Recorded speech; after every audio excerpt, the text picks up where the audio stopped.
ये कहानी शुरू होती है एक आदमी से जो सबसे माउंटेन के टॉप पर चढ़ा हुआ था। उसके अगेंस्ट कई सारे लोग खड़े हुए थे।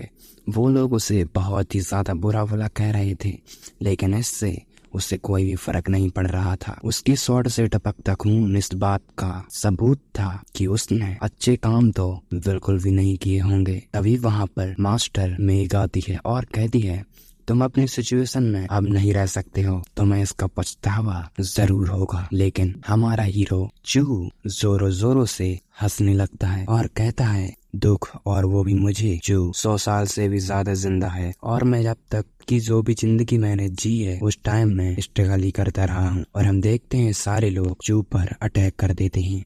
वो अपनी अपनी फुल पावर्स का यूज करते हैं चू पर, और हम देखते हैं कि वो सारे जो शख्स वहां पर जमा हुए थे वो संत थे, और वो अचानक से गॉड का रूप ले लेते हैं। और वहां पर एक नहीं, दो नहीं और तीन नहीं, बल्कि चार चार गॉड्स चू अकेले को मारने के लिए आए थे। इससे तुम उसकी पावर्स का अंदाजा लगा सकते हो। लेकिन हम देखते हैं चू के चेहरे पर कोई भी अफसोस नहीं था। वो डीमंस की तरह जोरों जोरों से हंस रहा था। और यहाँ पर भी वो उन गॉड्स के हाथों से नहीं मरता है, बल्कि खुद ही के एक्सप्लोरर से खत्म हो जाता है। सारे लोग उसे देखकर हैरान थे कि वो खुद के एक्सप्लोरर से ही खत्म हो गया। फाइट खत्म हो चुकी थी, सारे लोग अपने अपने घर चले जा चुके थे। और हमें बताया जाता है कि तेस्यू होली जमीन स्पिरिचुअल टॉप पर त्यानसेक और योनसिका और त्यानजोंग के टॉप पर यहाँ पर 3 ग्रेट संत रहा करते हैं और 14 चोटियों के लीडर। और वहाँ पर 1 महीने बाद का हम सीन देखते हैं जहाँ पर एक लाइटनिंग आती है और हिली माउंटेन के बीच एक शख्स की बॉडी में एंटर करती है। वहाँ पर कुछ लोग होते हैं जो चिल्लाते हैं कि सबसे बड़े बेटे डोंग जाई 2 हफ्ते के बाद जाग चुके हैं। और हम देखते हैं जो हमारा चू था उसको एक दूसरी बॉडी मिल चुकी थी और वो यहाँ पर रीबूट हो चुका था। चू कहता है, हाँ मैं ही हूँ ओल्ड डीमन चू जो फिर से वापस आ चुका है। आज मैं फिर से जिंदा हो गया। मैंने पहले से ही 3721 बैकअप प्लान बना लिए थे और जिंदा होने की टेक्निक में मैंने 1201 जो मेथड है मैंने वो तैयार कर लिए थे। उसके पास एक नोटिफिकेशन आती है कि ये पता चला है कि होस्ट फिर से उठ चुका है और सिस्टम फंक्शन बदल दिए गए हैं। प्लीज तुम किसी दो ऑप्शन को चुनो। और रूल की जगह पर होता है कि, और इसमें रूल कुछ इस तरह से दिए गए थे कि विलन सिस्टम का इनाम जब तक तुम बुराई करते रहोगे तुम्हें ये मिलता रहेगा। पहले ही तुम एक बार अपनी जिंदगी को बर्बाद कर चुके हो। तुमने काफी ज्यादा दर्द भी सीख लिया है और सीक्रेट तरीके से तुम बुराई भी फैला रहे थे। लेकिन जो अब इस जिंदगी में पहले से भी काफी ज्यादा पावरफुल बनना चाहता था, लेकिन उससे पहले वो कुछ और ही करना चाहता था।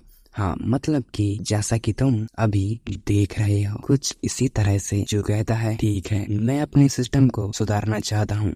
और तभी उसके सिस्टम के पास नोटिफिकेशन आती है कि तुमने डोंग को चुन लिया है। और सिस्टम की ओर से एक और नोटिफिकेशन आती है कि 10 दिन पहले डुअल बैटल में शुरू और तियानजियान के पीक पर एक डेथ बैटल हुआ था जिसमें से तुम हार गए थे और तुम्हें काफी ज्यादा बेइज्जत भी किया गया था। लेकिन अब जो चू जो होता है वो कहता है कि अब तुम मेरे सेवक बन चुके हो, इसलिए तुम्हारा दुश्मन मेरा दुश्मन होगा। मतलब कि अभी वो जिसकी बॉडी में है ये उससे कह रहा है, तो चलो हम इस पर नजर एक बार क्यों नहीं डालते हैं, मुझे भी तो पता चले मेरा बॉडी कितना वीक है और कितना स्ट्रॉन्ग। और हम देखते हैं वो अपने मास्टर के पास जाता है जहाँ पर वो मास्टर चिल्ला रहा था।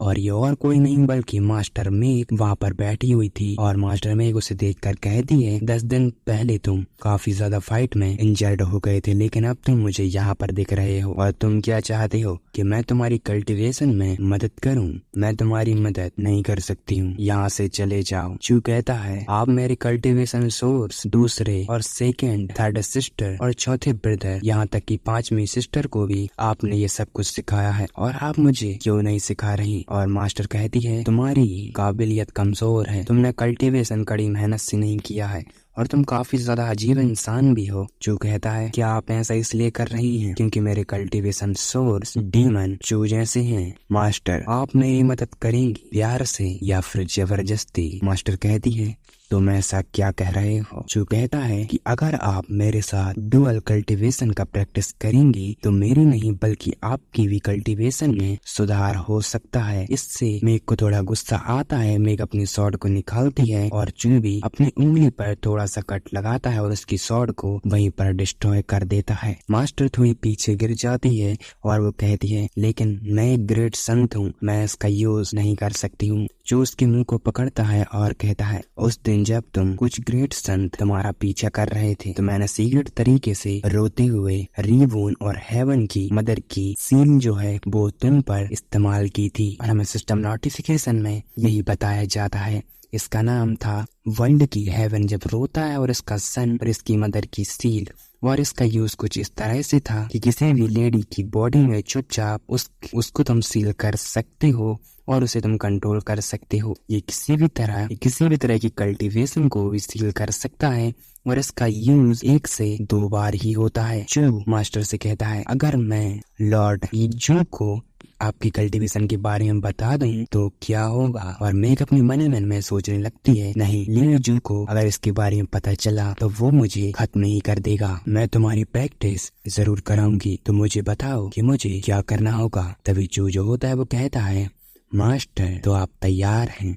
और हम देखते हैं उसके पास सिस्टम की ओर से नोटिफिकेशन आती है कि होस्ट को बटरफ्लाई फेरी में एक साथ कल्टीवेशन उसकी चोटें पूरी तरह से ठीक हो चुकी हैं। और डिंग मतलब की चू को नोटिफिकेशन आती है कि होस्ट की फेयर मैगरी उसका प्रैक्टिस चल रहा है और उसकी कल्टीवेशन में भी सुधार चल रहा है। और यहाँ पर ये कुछ अलग तरह का कल्टीवेशन था। हाँ, इन लोगों का इस तरह से तुम ये पैनल देखकर तुम्हें लग ही रहा होगा कि यहाँ पर क्या हुआ है, तो ठीक वैसा ही है। उसके पास नोटिफिकेशन आती है कि डिंग मतलब कि चू की जो कल्टीवेशन लेवल है वो 9 तक पहुँच चुका है। मैं कहती है, तुम जो चाहते थे वो मैंने तुम्हें दिया, तो क्या तुम ये मेरी सील को डिस्ट्रॉय कर सकते हो? चू कहता है, बिल्कुल भी नहीं, जिससे मेघ को थोड़ा सा गुस्सा आता है और उससे वो थोड़ा बुरा भला कहने लगती है। लेकिन चू जो होता है वो कहता है, इसके अलावा अगर तुम्हारा स्टूडेंट मतलब कि मैं मर जाता हूँ तो ये अगर तुम ये क्रिस्टल देख रहे हो, इसमें से जो अभी कुछ इन लोगों ने किया है, इसका जो फुटेज है वो इस क्रिस्टल में कैद है। और अगर चू जो है वो सडनली अगर मर जाता है, मतलब ये मेघ जो है उसे मरवा देती है या फिर खुद मार डालती है, तो ये स्काई में अपने आप ये सारा का सारा इमेज जो है वो फैल जाएगा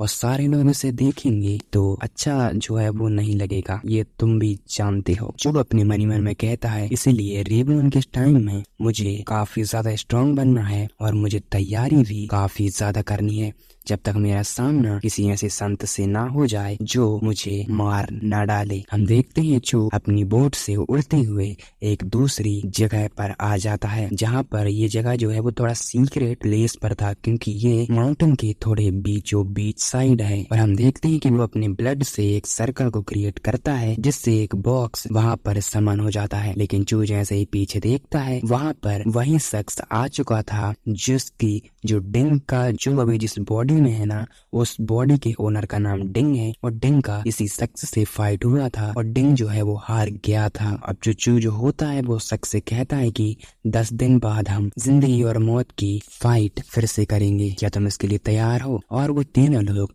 जोरों जोरों से हंसने। और हम देखते हैं कि जो वहाँ पर जो शख्स था जिसके साथ उसकी फाइट हुई थी, वो अपनी स्किल का यूज करता है, जो कि एक तरह से जैसा कि माइक होता है ना, इसमें हम कुछ भी बोलते हैं तो वो जोरों जोरों से सुनाई देता है। ये ठीक उसी तरह से था और वो पूरे विलेज में और उस पूरी सिटी में ये अनाउंस कर देता है कि 10 दिन बाद फिर से ये बैटल है।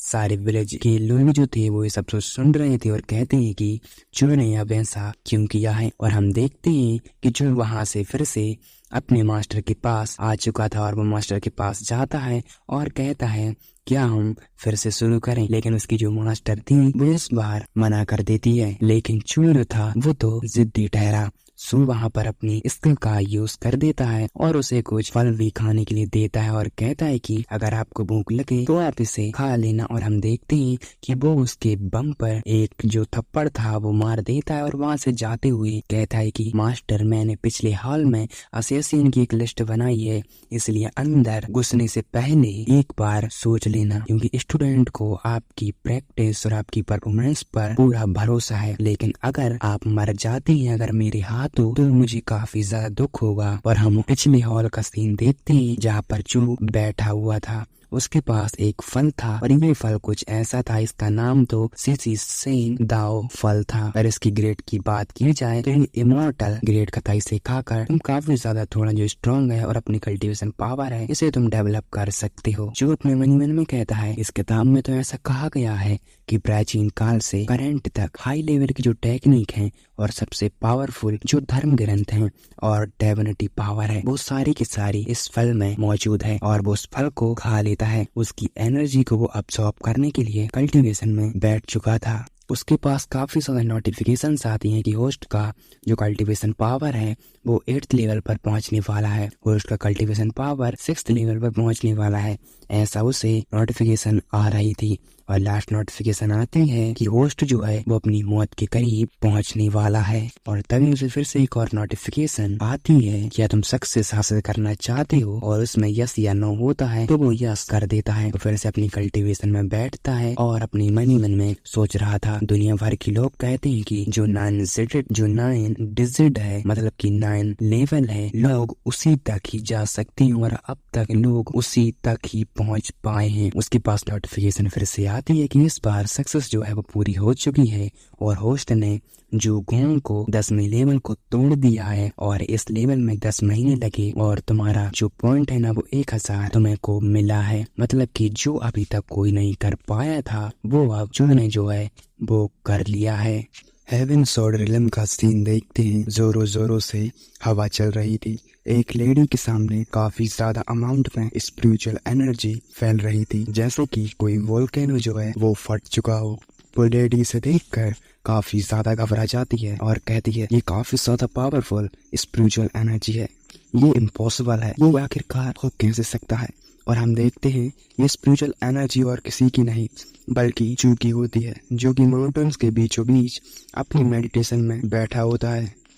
चू अपनी लिमिट्स को तोड़ने पर तुला था और जब वो अपनी आइज को ओपन करता है सिस्टम की ओर से उसे नोटिफिकेशन आती है कि होस्ट का एकदम सही से जो तंत्र है वो चालू हो चुका है। लेकिन दूसरे ही पल उसको कांग्रेचुलेशन आता है और फिर आता है कि उसके पास होली जो बॉडी है वो उसे मिल चुका है। लेकिन उसे सुनकर काफी ज्यादा डिप्रेशन में आ जाता है और कहता है मैं अपनी मर्यादाओं को तोड़ने वाला और बर्तावों को ज्यादा बताने वाला शख्स हूँ और मैं प्राचीन होली बॉडी के साथ मिलकर अब मुझे नहीं पता मुझे कितना ज्यादा और स्ट्रगल करने की जरूरत है। लेकिन उसे याद आता है कि कौन जानता है कि मैं बाद में सक्सेस हासिल करने के लिए मुझे कितने ज्यादा पॉइंट और की जरूरत पड़ सकती है। वह जब मैंने होली बॉडी को जमा कर लिया है तो मेरे पास खुद को संभालने के लिए और प्रैक्टिस करने के लिए अब मेरे को और जो चांस है वो नहीं बचा है।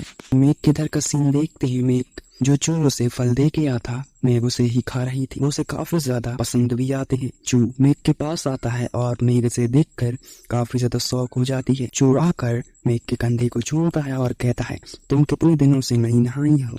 मेघ कहती है ये सब तुम्हारी वजह से तो हुआ है, तुमने पिछले हॉल में कब्जा कर लिया है इसलिए अब नहाने के लिए कोई भी जगह है वो ही नहीं बची है। लेकिन चू से पकड़ कर ले जाता है और कहता है चलो मैं तुम्हें खुद नहलाता हूँ। और हम हॉल के बाहर देखते हैं तो एक शख्स वहाँ पर आया हुआ था और ये और कोई नहीं बल्कि ध्यान सिक के पीक मास्टर होते हैं। पीक मास्टर कहते हैं कि जूनियर सिस्टर मेघ क्या आपने इस बारे में सुना है। और हम देखते हैं कि मेघ और चू को जो वो तो वहाँ पर लगे पड़े थे, मेरा मतलब है कि वो अपनी प्रैक्टिस कर रहे थे। मेघ जो होती है वो कहती है कि ब्रदर जिन मुझे माफ कर देना लेकिन अभी मैं प्रैक्टिस में बिजी हूँ। और जो पीक मास्टर होता है वो कहता है कि मुझे हैरानी है कि आपने चू के बारे में तो सुन ही लिया होगा, आपका स्टूडेंट ने झांग लाइफ के उसको ना एक डुअल का जो बैटल का चैलेंज है वो दिया है और ये एक डेथ बैटल जो है वो होने वाला है। मेघ जो होती है वो कहती है कि हाँ मैं जानती हूँ लेकिन अब ये कंट्रोल से बाहर जो है वो होने वाला है। उसकी चीखों की आवाज को सुनता है तो वो सोचता है कि वो थोड़ी प्रॉब्लम में है इसलिए वो अपनी बांसुरी बजाता है ताकि उसका जो मूड है वो ठीक हो जाए। और हम देखते हैं कुछ देर बाद का सीन जहाँ पर मेघ इन सब का जो प्रैक्टिस वगैरह था ना वो हो चुका था। मेघ कहती है अब मैं और नहीं कर सकती, तुम मेरी सील को तोड़ दो, मैं इस तरह से तो उस खजाने की रिंग को ऐसे ही नहीं जाने दे सकती। लेकिन जो होता है वो कहता है इसे भूल जाओ, यहाँ मैं 4000 गिलास की मेरे पास युआन स्टोन है तो मेरे पास एक बेहतर है।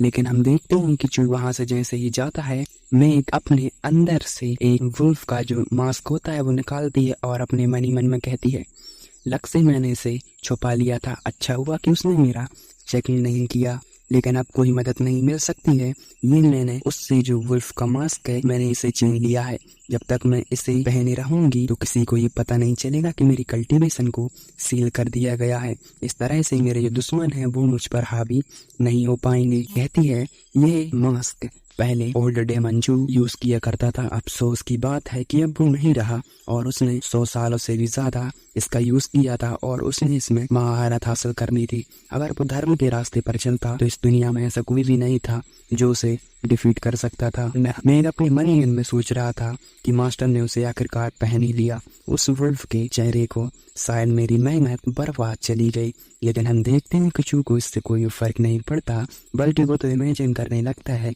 कि वो इसे पहनकर कैसी लगेगी। और हम देखते हैं कि वो अपनी रात के टाइम भी प्रैक्टिस कर रहा था और वो अपनी स्वॉर्ड को बाहर निकालता है और अपनी बॉडी से एक और बॉडी को अपनी बॉडी से अलग कर देता है, जो कि स्वॉर्ड के ऊपर अपनी स्पिरिचुअल एनर्जी से वो बॉडी बनी हुई थी और वो काफी ज्यादा दूर उसे भेज देता है। सिस्टम की ओर से नोटिफिकेशन आती है कि होस्ट को कांग्रेचुलेशन, उसने ये सब कुछ समझ लिया है और ये सब कुछ शुरू हो चुका है। और वो 800 मीटर दूर चला जाता है, फिर 1000 मीटर, फिर 1500 मीटर और आखिरकार वो 9999 मीटर तक पहुंच चुका था, जहां पर उसके सामने काफी ज्यादा अमाउंट में स्पिरिचुअल एनर्जी बह रही थी और अचानक से वो उसके माइंड में आकर अब्सॉर्ब हो रही थी और उसके माइंड में एक निशान भी इससे बन जाता है। इसे देखकर वो काफी ज्यादा खुश होता है और हम एक लेडी को देखते हैं जो कि ये सब कुछ देख रही थी, मतलब कि जो की बॉडी से बॉडी को अलग कर देना वो भी इतनी ज्यादा दूर। और वो कहती है ऐसा कोई भी नहीं हो सकता है, ये काफी ज्यादा दिलचस्प है, लेकिन वो आदमी मुझे मिल गया जिसकी मुझे तलाश थी। और हम कुछ दिन बाद का सीन देखते हैं, ध्यान सिंह के पीक का सीन, जहाँ पर वो दिन आ चुका था, मतलब कि 10 दिन पूरे हो चुके थे। चू और उस शख्स की फाइट जो है वो होने वाली थी। वहाँ पर हम एक शख्स को देखते हैं जो कहता है कि सिस्टर जू आप भी यहाँ पर देखने आई हैं, मैंने नहीं सोचा था कि आप ऐसी बोरिंग जगह पर आएंगी। और जो जू होती है वो कहती है कि मेरी वजह से मैं इसे देखना चाहती थी, ताकि मुझे पता है कि जो चू है वो तो माफी नहीं मांगेगा और मैं उसे जानती भी हूँ। मैं यहाँ पर इसलिए आई हूँ ताकि वो मर ना सके। लोग भी आपस में बातें कर रहे थे कि यहाँ पर इस फाइट को कौन जीतेगा। वहाँ पर स्पाइडर लेडी भी आ जाती है और कुछ ही देर बाद चू भी वहाँ पर आ जाता है।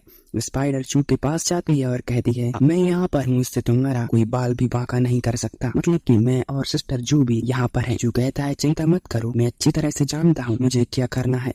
और उसका जो अपोनेंट था वो अरेना में आ जाता है और उसे अरेना में आने के लिए भड़काता है। चू जो होता है वो कहता है कि अरे रुको, इतनी जल्दी क्या है, मुझे इससे पहले कुछ कहना है। चू वहाँ के सभी लोग जमा हुए थे उनसे कहता है कि मेरे पास यहाँ पर 7 डेज की ध्यान सिक की मेडिसिन की एक बोतल है जिसकी क्वालिटी काफी ज्यादा अच्छी है। लोग उसे सुनकर काफी ज्यादा हैरान होते हैं और एल्डर जो वहाँ पर एल्डर यू था वो कहता है कि इस अमृत की अगर कीमत लगाई जाए और इसे अगर नीलामी में ले लिया जाए तो इसकी एक मेडिसिन की कीमत 1 मिलियन युआन स्टोन के बराबर है और ये 600 है तो 600 मिलियन युआन के बराबर। लोग इसके लालच में आ जाते हैं और लोग अपना जो जुआ जो था वो अपने पैसों का खेल लेते हैं, मतलब कि अगर जो चू है वो हार जाता है तो उन लोगों को ये जो 600 मेडिसिन है ना ध्यान से किले मिल जाएंगी, लेकिन अगर चू जीत जाता है तो उन सबका जो सारा पैसा है वो चू के पास चला जाएगा। चू अरेना में जाता है और चू कहता है कि ये एक डेथ बैटल है तो मैं तुम पर कोई भी रहम नहीं खाऊंगा, और डेथ बैटल इसलिए तो होता है। और एल्डर यूथ जो होते हैं वो इस फाइट को अनाउंस करते हैं और कहते हैं कि शुरू करो। और हम देखते हैं कि सबसे पहले हमला उसके अपोनेंट ने किया था, जहाँ पर वो उस पर एक किक करता है लेकिन चू उसे आसानी से ब्लॉक कर लेता है। वो उस पर 3 डैगर से वार करता है, चू उसे भी डिफेंस कर लेता है। वो उस पर पंच मारने चाहता है, चू थोड़ा पीछे हट जाता है और उसे काफी ज्यादा चिढ़ा रहा था, लेकिन इससे उसे गुस्सा आता है। वो अपनी स्वॉर्ड को निकालता है और अपनी स्वॉर्ड की एनर्जी का यूज करता है। वो अपनी स्वॉर्ड में डार्क माना से उसे कब्जा करने की कोशिश करता है, मतलब कि उसमें उसे लेने की कोशिश करता है, लेकिन उसी वक्त चू अपनी रेड स्वॉर्ड को निकालता है, जिसे ग्रीन ब्लड स्वॉर्ड के नाम से भी जाना जाता है, जो उसकी डार्कनेस को वहीं पर काट देता है और उसकी डार्कनेस से बाहर चला जाता है। लेकिन इससे पहले कुछ हो पाता, उसका अपोनेंट उस पर पीछे से वार कर देता है, जो कि उस पर किक मारी थी, लेकिन चू इतने ज्यादा तेज उसकी गर्दन के नीचे स्लैश मारता है, मतलब कि जहाँ पर हमारे वोकल्स होते हैं ठीक उसी जगह पर जहाँ पर उसका सिर कट जाता है और उसकी स्वॉर्ड वहीं पर रह जाती है और उसकी डेथ यहीं पर हो जाती है। सारे लोग इसे देखकर हैरान होते हैं। एंडर यू इस जीत को चू के नाम करते हैं, लेकिन हम देखते हैं कि चू के मुंह से खून निकलने लगता है। स्पाइडर उसके पास आती है और कहती है क्या तुम ठीक हो, और जो चू होता है वो कहता है कि मैं ठीक हूँ, लेकिन तुम चिंता मत करो, चू बिल्कुल ठीक है और ये भी उसकी प्लानिंग का हिस्सा ही है। जो अपने मन में कहता है मुझे नाटक करना होगा ताकि लोगों को मेरी खामियां दिखें, ना कि मेरी खूबियां। स्पाइडर चू को पकड़ कर ले जा रही थी, तभी जो उसके पास एक और शख्स था, जो कि अभी जो अपोनेंट मरा है ना चू के हाथ, तो ये उसी का दोस्त या फिर ब्रदर है। हाँ, मैं कंफर्म तो नहीं है, लेकिन ठीक कुछ ऐसा ही है। और वो अपनी स्टूडेंट चेन से कहता है कि चेन अब तुम लड़ने वाले हो, और हम देखते हैं चेन चू के सामने पहुंच जाता है और कहता है तुम्हारी हिम्मत है क्या मेरे से फाइट लड़ने की। लेकिन स्पाइडर कहती है कि मेरे ब्रदर अभी काफी ज्यादा इंजर्ड हैं, इसलिए वो लड़ने से अभी मना कर रहे हैं। लेकिन इससे जो चैन का मास्टर था वो कहता है कि तुम ऐसे ही तो यहाँ से नहीं जा सकते, काफी ज्यादा लोगों ने काफी ज्यादा तुम पर पैसा लगाया है, इसीलिए अगर तुम ऐसे ही जीत गए तो उन लोगों को जो सेटिस्फाइड है ना वो अभी नहीं हुआ है, लेकिन अगर तुम चैन से लड़ते हो और इस फाइट को जीत जाते हो तो लोगों को भी काफी ज्यादा यकीन हो जाएगा कि वो अपना पैसा हार चुके हैं। जो इससे एग्री कर देता है, लेकिन वो कहता है कि अभी मैं घायल हूँ और मैं लूनाई के 4th लेवल पर हूँ, इसलिए अभी इससे निपटना काफी ज्यादा जोखिम भरा है। इसलिए मैं चाहता हूँ कि जो अभी लगा है ना, मतलब जितना पैसा अभी लगा है उसमें से 30% और ज्यादा बढ़ाया जाए। जो के पास एक सिस्टम की ओर से नोटिफिकेशन आती है कि होस्ट ने ओल्ड लोमड़ी जैसा चालाक और लालची, इसलिए सिस्टम उसे 200 पॉइंट जो है वो देता है। और सारे लोग ये सोच रहे थे कि उनका पैसा रिकवर हो जाएगा और वो और ज्यादा पैसा, मतलब 30% चार्ज जो है वो और बढ़ा देते हैं, और एंडर यू फिर से इस फाइट को अनाउंस करते हैं। और चेन कहता है कि मुझे अपनी सिस्टर की खातिर ये फाइट लड़नी होगी और जीतनी होगी। लेकिन हम देखते हैं जैसे ही वो अपनी स्वॉर्ड को निकालने वाला था ही चूस के बहुत ही फास्ट पीछे पहुंच जाता है और पीछे उस पर स्लैश मारकर काफी ज्यादा दूर आता है। और जैसे ही वो पीछे देखता है उसे चू नहीं दिखता, बल्कि उसकी दूसरी साइड आ जाता है। और चू कहता है कि मैं तुम्हारी सिस्टर का ख्याल रख लूंगा, इसलिए अभी तुम शांति से मरो। और हम देखते हैं कि वो उसके पीठ में स्वॉर्ड को घोंप देता है। और चू यहीं तक नहीं रुकता, बल्कि वो उस पर काफी जोरों से एक किक भी करता है, जिससे चू वहीं पर खत्म हो चुका जिससे चैन वहीं पर खत्म हो चुका था। जो कहता है तुम जानते ही होगे कि विलन्स ज्यादा बात करते हैं और सत्य का साथ वो नहीं देते, इसलिए वो मारे जाते हैं, इसीलिए मुझे बकवास और ज्यादा बातें करना पसंद नहीं है। सारे लोग इसे देखकर हैरान थे, बल्कि सिस्टर जू भी इसे देखकर हैरान थी कि ये सब कुछ कैसे हुआ। जो चू होता है वो तो अपना पैसा बटोर रहा था और वो कुछ पैसे स्पाइडर को भी देता है। चू के पास सिस्टम की ओर से नोटिफिकेशन आती है कि तुम काफी ज्यादा बुरे हो और मतलबी हो, जज्बाती हो और तुम एक विलेन हो, इसलिए सिस्टम तुम्हें 200 पॉइंट सक्सेस पॉइंट फिर से देता है। स्पाइडर चू से कहती है बिग ब्रदर आपने लियोन जियान को नाराज कर दिया है और वो काफी ज्यादा पाखंडी है, इसलिए आपको थोड़ा केयरफुल रहना चाहिए। मतलब कि जो चैन है ना, जो चैन का मास्टर है उसका नाम जियान लुनाई है। और हम देखते हैं वो अपने घर पर आ चुका था और आज उसने 1600 मिलियन युआन की जो चीजें है ना, इसका आज उसने ये सब कुछ जीता हुआ था। वो आज अपनी सिस्टम की और अपने उस सिस्टम में से एक डैगर को परचेस करने की कोशिश करता है, लेकिन उसे देखकर काफी ज्यादा हैरान होता है, क्योंकि इस लाइफ में उस डैगर की जो क्वालिटी थी वो 1 थी और पिछली लाइफ में उसी डैगर की क्वालिटी 5 थी। और सिस्टम उसे फिर से नोटिफिकेशन देता है कि जैसे जैसे होस्ट की कल्टीवेशन लेवल बढ़ता चला जाएगा वैसे वैसे इक्विपमेंट की भी क्वालिटी बढ़ती हुई चली जाएगी। हम मेक को देखते ही मेक के पास वही लेडी आई थी जो कि बॉडी से बॉडी जब अलग हुई थी तो उसने देख लिया था, वही यहाँ पर आई थी।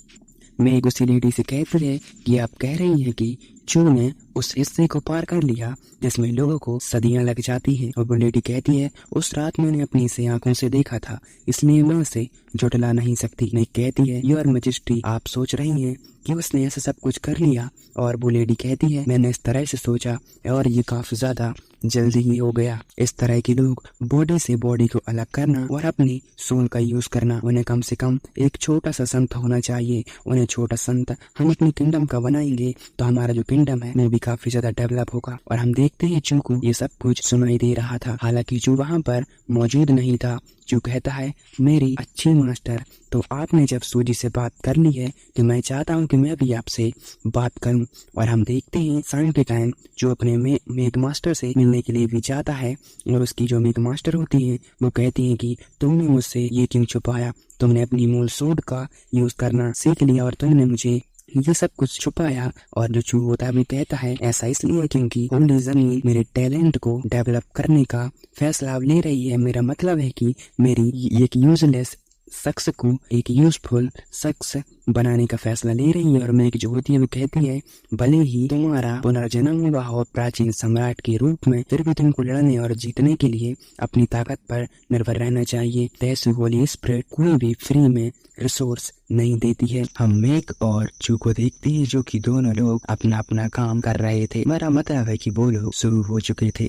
इसी बीच उन लोगों को सीपी पॉइंट और सिस्टम की ओर से +100 पॉइंट दिए जाते हैं। हम देखते हैं उसके बाद जो चू होता है वो एक लंदन में जाता है, जहाँ पर चू उस डेथ बैटल के बाद काफी ज्यादा पॉपुलर हो चुका था। वहाँ के गार्ड्स आपस में बातें कर रहे थे कि उसने हाल ही में एक डेथ बैटल को जीता है। वहाँ पर लंदन की लीडर जो होती है वो उसका वेलकम करती है, उसे अपने पीछे ले जाती है और कई सारी चीजें उसे दिखाती है जिसकी उसे जरूरत थी। और चू जो होता है वो एक चीज को उठा लेता है और वो चीज 50 हाई क्लास की यूएन स्टोन के बराबर होती है, जिसका यूज वेपन के लिए किया जाता है। और ये एक नॉर्मल सी स्पिरिचुअल घास है, लेकिन ये 10 टुकड़ों में बदली जा सकती है और सेकंड स्टेज में ये अमृत का काम कर सकती है। चू इसके लिए 1500 मिलियन पे करता है और 1500 मिलियन की और ये सब जो चीजें थी ना वो परचेस कर लेता है। और चू की नजर एक कांच के टुकड़े के ऊपर पड़ती है जो भी काफी ज्यादा रहस्यमय कांच का टुकड़ा होता है। वो लेडी इसे फ्री में दे रही थी, मेरा मतलब है कि कांच के टुकड़े को, लेकिन चू जो होता है वो उसे पे इसके लिए भी कर देता है। और चू कहता है कि मैं किसी का एहसान नहीं चाहता हूँ। और इसी बीच जब चू जहाँ से जा रहा था वो लेडी घबराती हुई कहती है कि सीनियर ब्रदर, मुझे आपसे मदद की जरूरत है। और वो सीधा मुद्दे पर आती है और कहती है, आप मैजिक टावर के बारे में तो जानते ही होंगे और इस टावर को वॉट टावर के नाम से भी जाना जाता है। चू जो होता है वो कहता है कि हाँ, मैं जानता हूँ कि यहाँ मुझे सब कुछ मिल सकता है, ये मेरे लिए काफी ज्यादा फायदेमंद होगा, लेकिन जैसे जैसे तुम फ्लोर पर बढ़ते चले जाओगे एक नई मुसीबत तुम्हारे सामने आती चली जाएगी। और वो लेडी जो होती है वो कहती है कि आप डीमन रिलिम में जाना चाहते हैं तो आपको उस एसयू टावर में जाना होगा, मेरा मतलब कि गोड टावर में जाना होगा। और हम अगले दिन देखते हैं जहाँ पर जो अपने घर पर प्रैक्टिस कर रहा था और स्पिरिचुअल एनर्जी काफी ज्यादा बड़ी अमाउंट में फ्लो कर रही थी। चू कहता है कि लूना के 10th लेवल को तोड़ने की शर्तें क्या है। सिस्टम उसे बताता है कि हाल ही में इसे तोड़ा नहीं जा सकता है और वो काफी ज्यादा परेशान हो जाता है। तभी उसे उस प्लेंडन वाली लेडी की याद आती है जब उसने कहा था कि कई साल पहले एक टेस्ट टावर के स्टूडेंट ने आधा सड़ा हुआ फल जो कि डीमोनाई रेलिंग से वो लाया था। और हम कुछ दिन बाद का सीन देखते हैं जहाँ पर एक हैमर को एक घंटे के ऊपर दे मारते हैं जो आवाज एन से आती है और बहुत सारे लोग उस टेस्ट टावर की ओर बढ़ रहे थे। वहाँ पर एक एल्डर और एक लेडी वहाँ पर पहले ही मौजूद थे जो कि टेस्ट टावर को चलाते हैं। और ये जो लेडी है ना तुम देख रहे हो, इसको थोड़ा ध्यान में रखना क्योंकि इसका रिलेटेड जूस है और ये काफी ज्यादा आगे काम में भी आने वाली है। और हम देखते हैं कि एक अनजान सी पावर टेस्ट टावर की बड़ी तेजी से आगे बढ़ रही थी और ये और कोई नहीं बल्कि चू था। और चू की इसी बीच मुलाकात टेस्ट टावर के हीरो फैन से होती है और उन दोनों का वेलकम हो जाने के बाद जो फैन था वो चू को दोस्ती का जो ऑफर था वो भी करता है और चू से बाय बोलकर वहां से चला जाता है। और जो चू था वो बिना वक्त गवाए टावर के अंदर पहुंच जाता है और फर्स्ट फ्लोर पर काफी ज्यादा बड़े बड़े वुल्फ उसका इंतजार कर रहे थे। वो उस पर वार कर देते हैं लेकिन चू जो था वो चंद स्लैशों में उन सभी को खत्म कर देता है। चू जो होता है वो 17वें लेवल पर उसे एक लेडी मिलती है और चू उसे भी खत्म कर देता है। और चू 60वीं फ्लोर पर जब पहुंचता है तो उसकी मुलाकात 4 अनजान पावर से होती है, लेकिन वो पावर्स भी उसका कुछ नहीं बिगाड़ पाती, बल्कि चू ने एक ही स्लैश में उन चारों को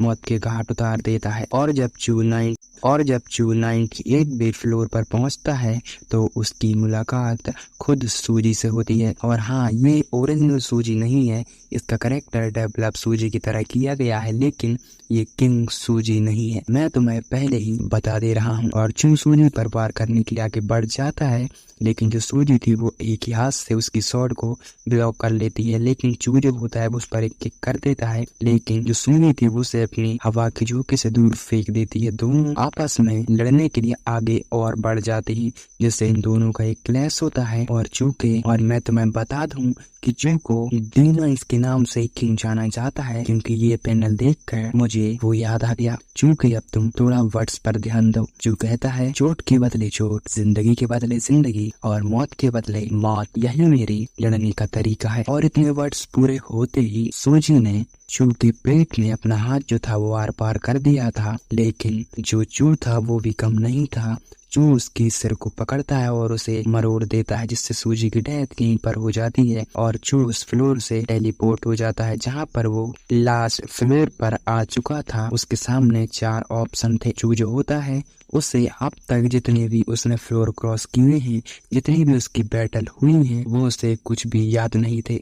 उसके माइंड में से वो मेमोरी इरेज कर दी गई थी। चू के सामने 4 ऑप्शन थे, जो कि एक पंच का था, एक डैगर का था और एक स्वॉर्ड का था, और चू को इसमें से वो स्वॉर्ड वाला हिस्सा चुनना था। चू उसे चुनता है और अपनी कल्टीवेशन को कंटिन्यू करता है, और जैसे ही चू अपनी आंखों को खोलता है उसके सामने एक बहुत ही बड़ी स्वॉर्ड आ जाती है, जो कि बड़ी के साथ साथ काफी ज्यादा भारी थी। लेकिन भारी के साथ साथ जैसे ही चू उसका एक स्ट्राइक मारता है, वहाँ की जमीन के 2 टुकड़े हो जाते हैं। चू डेविल्स की तरह हंसने लगता है और हम तेजू टावर के बाहर का सीन देखते हैं, जहाँ पर मेक का भतीजा और प्लैंडन की लीडर वहाँ पर मौजूद थी। मेक का भतीजा उस प्लैंडन की लीडर से कहता है कि लगभग 10 दिन हो गए हैं और चू अभी तक गॉड टावर से बाहर नहीं आया है। मुझे तो लगता है कि उसकी बॉडी वहीं पर मरी पड़ी होगी। लेकिन जैसे ही घंटा बजता है और टन से आवाज आती है, तेजू टावर का गेट खोल दिया जाता है। चू हंसते हुए बाहर निकलता है। सारे लोग उसकी तारीफों के पुल बांधे जा रहे थे कि चू ब्रदर तुम तो अमेजिंग हो।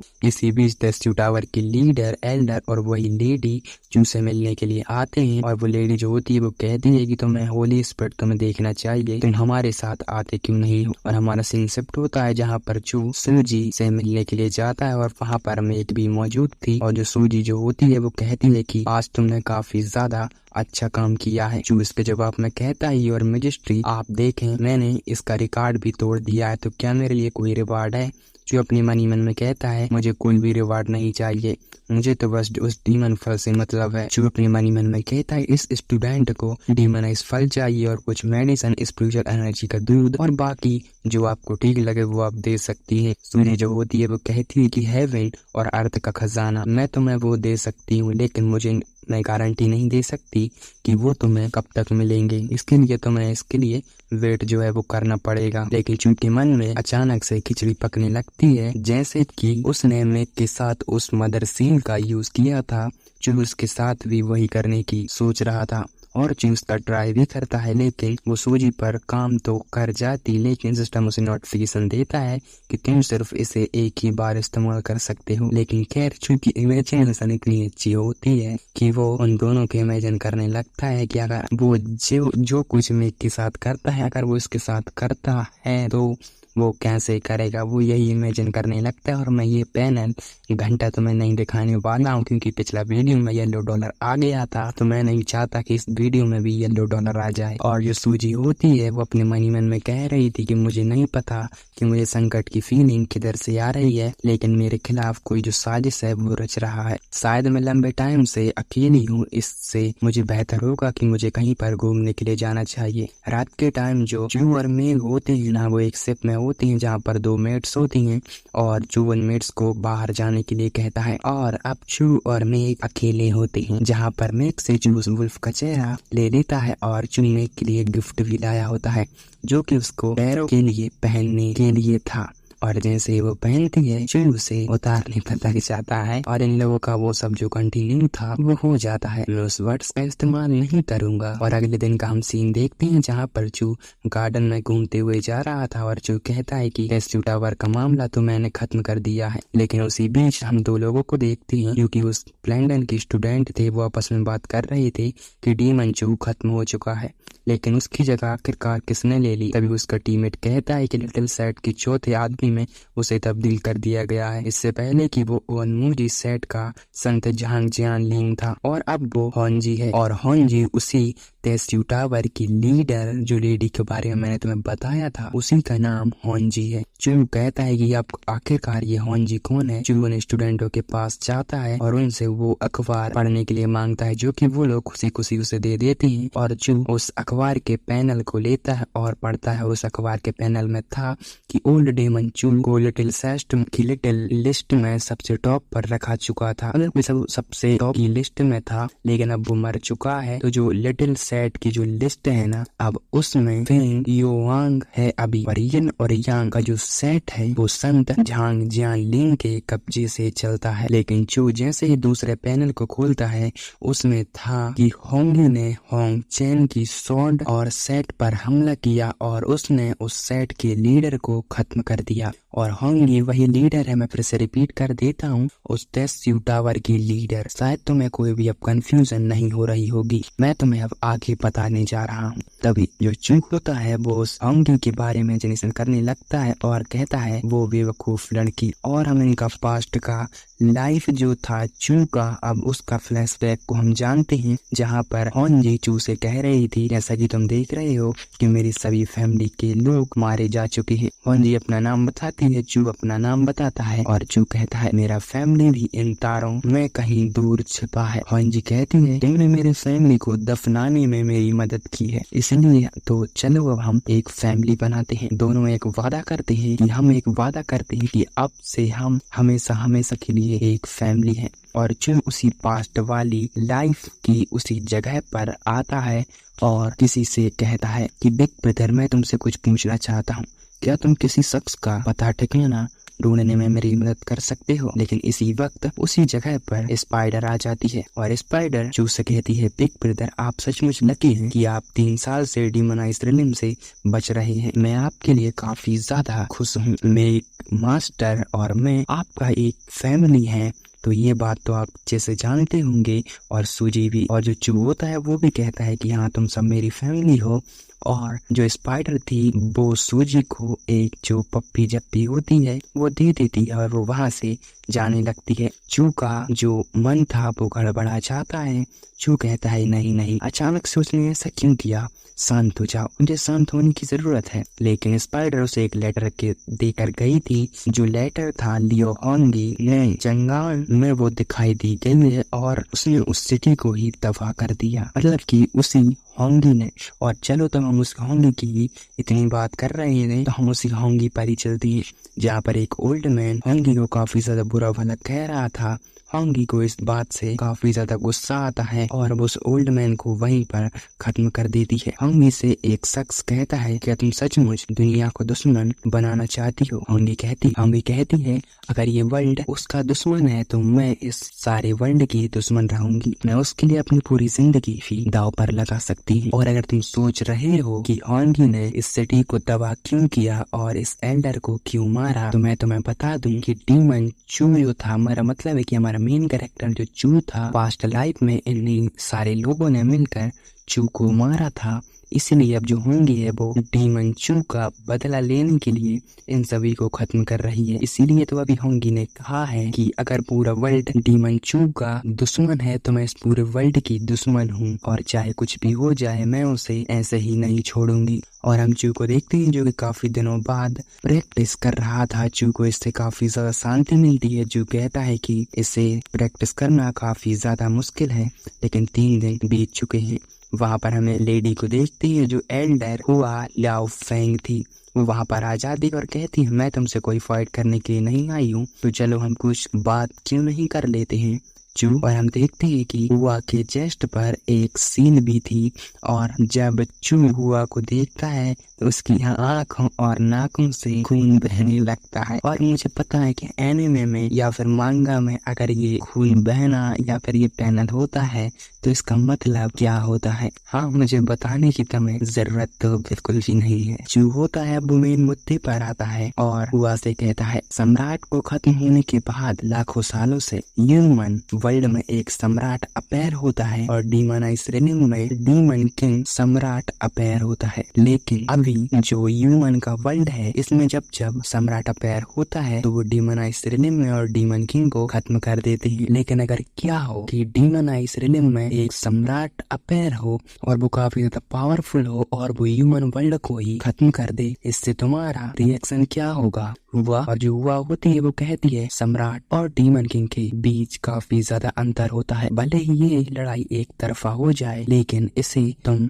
जुटला नहीं सकते हो। मैं जानती हूँ कि इसमें काफी ज्यादा खतरनाक चीजें होंगी लेकिन तुम्हें पता है ऐसा क्यों है। ऐसा कहा जाता है कि जब ग्रेट सम्राट अगर तुम बन जाते हो तो तुमको इस तारों वाले स्काई के लैंड के रहस्य के बारे में अपने यहाँ पता चल जाएगा। हमारा सीन शिफ्ट हो जाता है जहाँ पर जो मेघ के कमरे में पहुंचने जा ही रहा था लेकिन अंदर से आवाज आती है जो मेघ थी मुझे कह रही थी कि मैं तुम्हारी मदद नहीं कर सकती हूँ। और वहाँ पर वो भतीजा उसी का था और चू वहाँ पर एंट्री लेता है और जो मेघ का भतीजा था ना वो कहता है कि मुझे वो डायमंड वाली रेत चाहिए चू, क्या तुम इसमें मेरी मदद कर सकते हो। चू से उस डायमंड वाली रेत को दिखा देता है और उसका जो भतीजा था वो कहता है कि तुम्हारे पास जितनी है वो मुझे दे दो। चू के पास काफी ज्यादा अमाउंट में थी जो इसकी कीमत 100 मिलियन बताता है और उसका भतीजा था वो कहता है कि अगर आप इसे नहीं खरीद रही हैं तो मैं इसे खरीद लूंगा। लेकिन मेघ जो थी उसे मना कर देती है। वो उदास होकर वहाँ से चला जाता है और चू और मेघ फिर से कंटिन्यू होने वाले थे लेकिन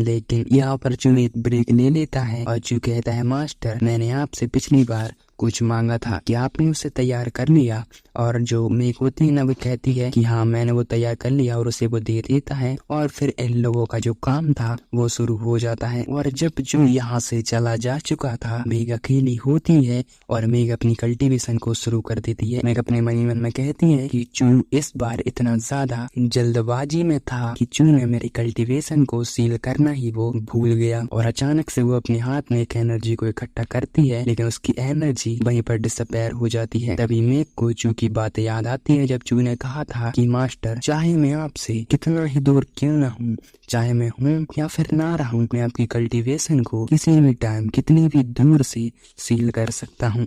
जिससे मेघ को गुस्सा आता है वो एक कठपुतली को उठाती है और एक बहुत ही बड़े चाकू से उसे घोंपने लगती है। तभी मेघ के पेट में उसे कुछ महसूस होता है और पैनल देखकर ऐसा लग रहा था कि मेघ जो है वो प्रेगनेंसी में है। और हम बहुत सारे लोगों को देखते हैं और डीमनाइज्ड रिलिम में जाने का गेट अपेयर हो चुका था। सूजी जो होती है वो सभी लोगों से कहती है 30 दिनों के भीतर तुम्हें इस गेट के अंदर रहना है और अभी के लिए दरवाजा खुलने का इंतजार करो और जो भी इस गेट में रहेगा डीमनाइज्ड रिलिम के लोगों से लड़ेगा और टॉप 10 की जो रैंकें हैं वो उन्हें दी जाएंगी और जो भी टॉप 10 की रैंकिंग में आता है उन्हें काफी ज्यादा अच्छा रिवार्ड जो है वो दिया जाएगा। जो भी इसी रिलिम का एक मेंबर था मतलब कि चू भी वहां पर जाना चाहता था डीमनाइज्ड रिलिम में, चू वहीं पर था और चू कहता है कि मुझे क्या करना है, मुझे तो बस उस डीमनाइज्ड फल से मतलब है। इसी बीच चू की मुलाकात फैन से हो जाती है। वो दोनों आपस में हैंड वगैरह से कर वहां से जाने लगते हैं। लेकिन हमारा सीन शिफ्ट होता है जहाँ पर एक लेडी जो कि काफी ज्यादा दिनों से चू पर नजर रखे हुए है और वो लेडी जो होती है वो कहती है मुझे आज मौका मिला है फैन और चू को एक साथ खत्म करने का। प्लानिंग तो यही है कि जंगल के अंदर डीमनाइज्ड रिलिम में वो लोग जैसे ही जाएंगे मैं अपने लोगों को भेजूंगी जो कि उसे वो खत्म कर दे।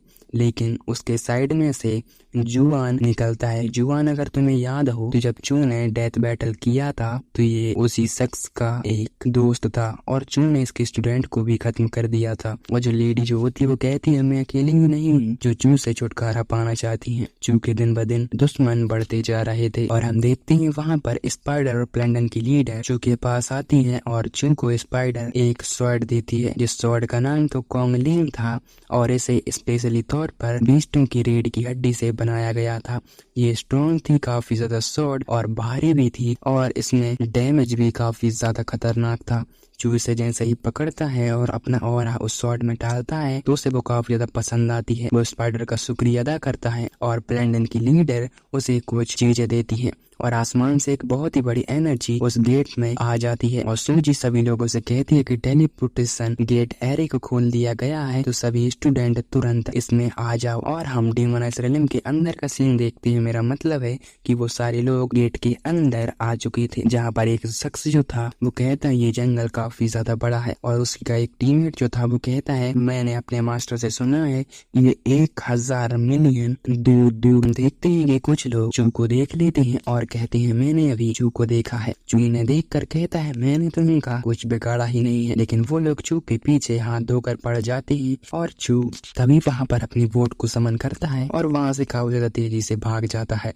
और हम उसी डीमोनाइज्ड रियल्म के उसी फल को देखते हैं जो कि अभी वहाँ पर कच्चा था। चू उसी फल के पास आता है जहाँ पर उसकी लड़ाई एक अजगर से हो जाती है, लेकिन चू उसे काफी आसानी से खत्म कर देता है और वो धीरे धीरे खत्म होने लगता है और वो अचानक से एक कमल में तब्दील हो जाता है। चू वहाँ पर थोड़ी देर बाद कहता है कि शायद अब मुझे उस फल को लेने के लिए जाना चाहिए, लेकिन चू जैसे ही वहाँ पर जाता है तो वो फल जो था वो कच्चा था, ना कि वो पका था। और चू वहाँ से आने के बाद चू की कुछ अनजान लोगों से मुलाकात होती है जो कि चू के जान के पीछे पड़े हुए थे। वो लोग बर्ताव तो फ्रेंडली करते हैं और मासूम की तरह, और चू को भी ये सब कुछ पता लग चुका था और चू एक प्लानिंग बनाता है जहाँ पर वो एक बीस्ट को खत्म करता है और उसका खाना बनाता है और वाइन के साथ उन लोगों को खिलाता पिलाता है। और जैसे ही वो बीस्ट का जो मीट था वो खत्म होता है, चू अपना पहला वर्ड्स कहता है जियो यू फेंग, और जियान ने तुम्हें कितना फायदा पहुंचाया है मुझे खत्म करने के लिए। तभी उस टीम का जो लीडर था वो चू पर अटैक कर देता है, लेकिन चू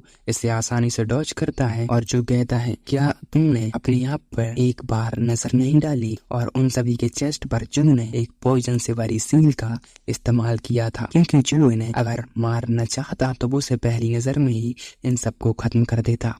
लेकिन चू इन्हें मारना तो नहीं चाहता, लेकिन इनका इस्तेमाल जरूर करना चाहता है। चू इन सभी लोगों से कहता है कि मैं तुम लोगों का एक जिंदा रहने का एक मौका दूंगा, बस तुम्हें अपने लीडर के पास जाकर मेरी ये इन्फॉर्मेशन पहुंचानी होगी। तभी चू उन लोगों को एक स्क्रोल भी देता है, मेरा मतलब है कि एक मैप। लेकिन जो लेडी होती है वो उसे बिलीव ही नहीं कर रही थी कि चू हम लोगों को जिंदा बख्श रहा है। लेकिन चू कहता है मैं अपनी मास्टर की कसम खाता हूँ कि मैं कुछ दिनों बाद तुम लोगों को इस पॉइजन से बचने का एक मेडिसिन दूंगा, जिसे पीकर तुम सारे लोग पहले की तरह हेल्दी हो जाओगे। वो सारे लोग इस पर बिलीव कर लेती हैं। मेघ की तरफ देखती है, मेघ फल खा रही थी और मेघ को खांसी आती है। मेघ कहती है कौन है जो मेरे बारे में बातें कर रहा है।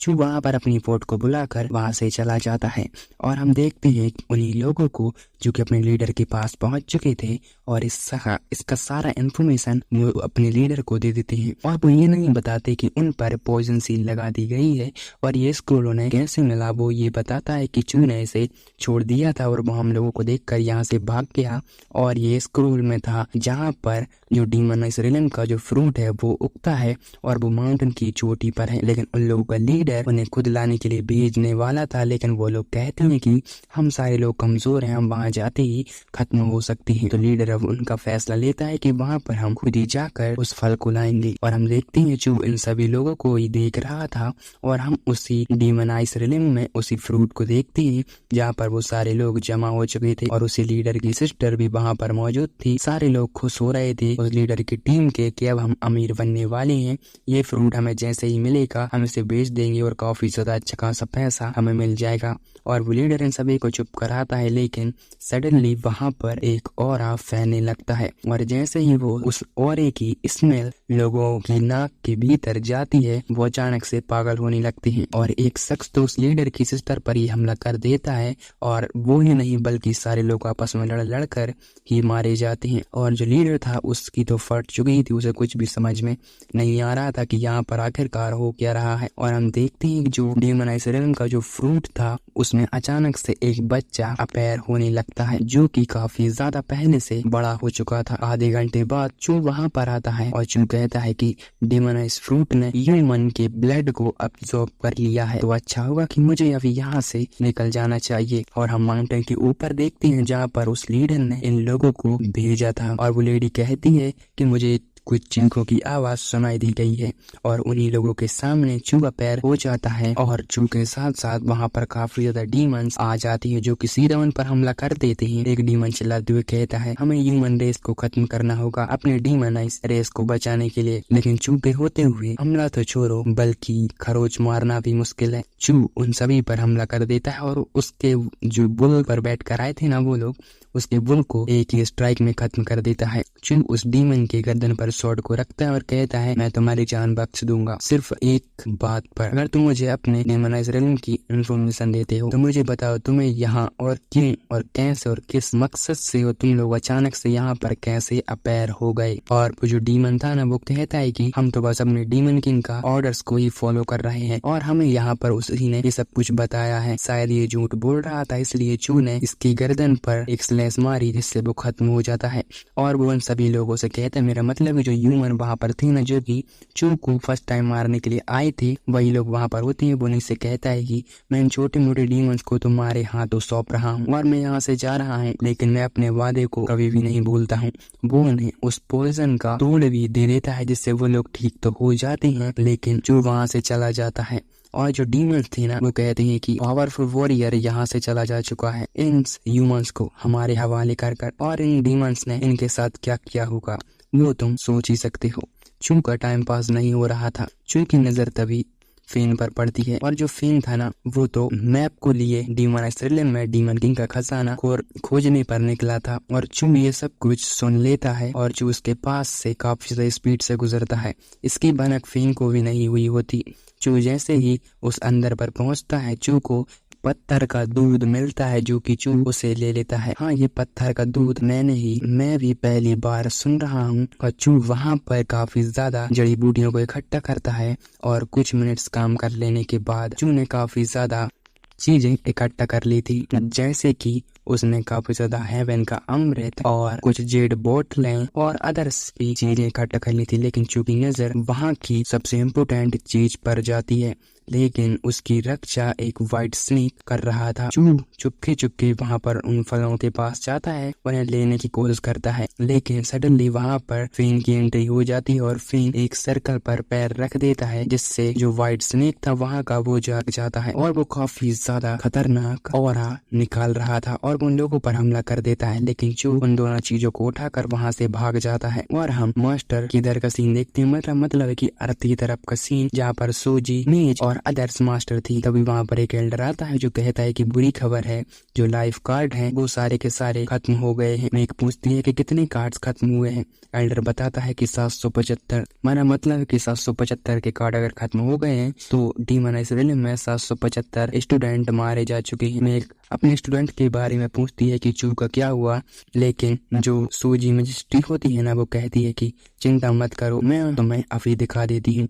और हम डीमोनाइजेशन में कुछ आंखों को देखते हैं जो कि हर जगह पर थी और ये जो आंखें है ना वो ये सब कुछ अर्थ पर सूजी को दिख रहा होगा कि अब यहाँ पर क्या होने वाला है। हम डीमन किंग को देखते हैं। डीमन किंग कहता है हमें ह्यूमन रेस को खत्म करना होगा अपने डीमोनाइजेशन को बचाने के लिए, तो चलो हम इन सभी को खत्म कर देते हैं। और आई होप कि तुम्हें वीडियो पसंद आ रही होगी। अगर पसंद आ रही है तो तुम्हें क्या करना है वो तुम्हें अच्छे से पता है, और अगर तुम चाहते हो कि इसका पार्ट 2 भी आए तो कमेंट करें। तो चलो आगे के चैप्टर्स की ओर चलते हैं।